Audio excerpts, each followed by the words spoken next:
Hello friends, வணக்கம். உங்களுக்கு என்னோட வீடியோஸ் பிடிச்சிருந்ததுன்னா மறக்காமல் சப்ஸ்கிரைப் பண்ணுங்கள். உங்கள் ஃப்ரெண்ட்ஸ் அண்ட் ஃபேமிலி வாட்ஸ்அப் குரூப்ஸுக்கெல்லாம் ஷேர் பண்ணுங்கள். இன்றைக்கி நாம் இட்லி மிளகாய் பொடி பண்ணுறது எப்படிங்கிறத பார்க்கலாம்.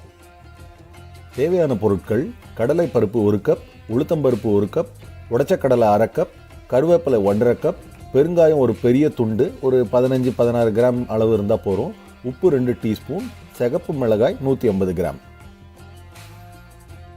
நமக்கு தேவையான பொருட்கள் எல்லாத்தையும் தனித்தனியாக ஒரு கப்பில் உங்களுக்கு நான் வச்சு காட்டுறேன். இந்த மாதிரி நீங்களும் எடுத்து வச்சுக்கோங்க. ஏன்னா நாம் தனித்தனியாக வாணலில் போட்டு வறுக்க போகிறோம்.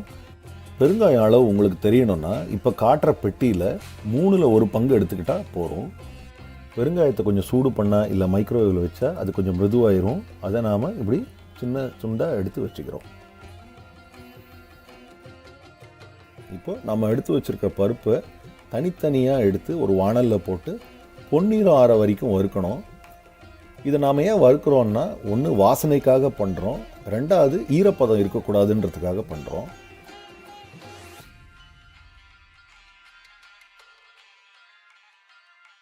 மிதமான தீயிலேயே நம்ம ஒவ்வொரு பருப்பையும் இந்த மாதிரி வாணலில் போட்டு வறுக்கணும்.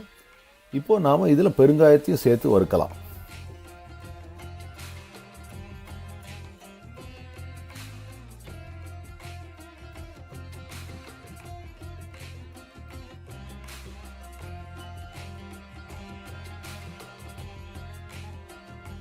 சிகப்பு மிளகாயும் இதே மாதிரி வாணலில் போட்டு நாம் வறுக்கணும்.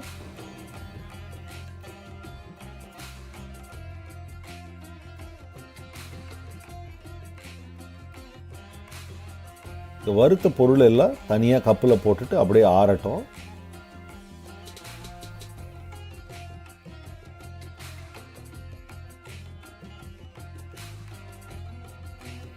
கருவேப்பிலையும் இதே மாதிரி நம்ம வாணலில் போட்டு வறுக்கணும். அது முடிஞ்ச உடனே உப்பையும் அதே மாதிரி வாணலில் போட்டு தனியாக வறுத்து வச்சுக்கிறோம்.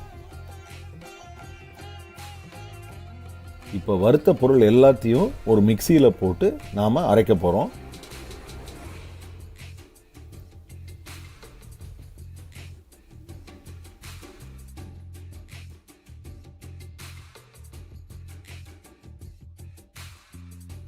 இதை இந்த மாதிரி பதத்தில் அரைச்சி வச்சுக்கோங்க.